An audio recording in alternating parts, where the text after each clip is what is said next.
tu ni kum sang ni le som ni le thum kum tha ni su em selei mu so ha chung nung pathen thangwa na ka hin pin chule na bon chawin kum tha chi bai ka hin bol ve tolanin keile kanu le kapa hin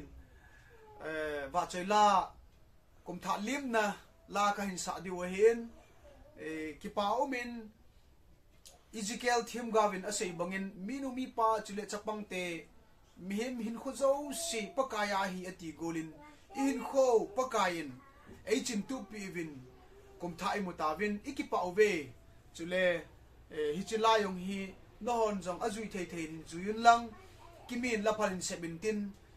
la he kan sa di wa hen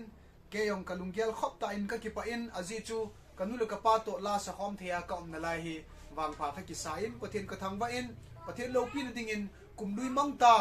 nilal ha kum ki heita ti chu hin sa do ving ka te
paumin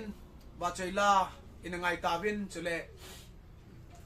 kumsunga pathenin phathei bu vintin achi sa 2022 sangin 2023 a pathin to ha ta ikingai nau kum hi hanlang pathina kuna phathina tam ta idon nau kum hi ta hen ti hi kele kain sungmiten kum thai liam nau to thona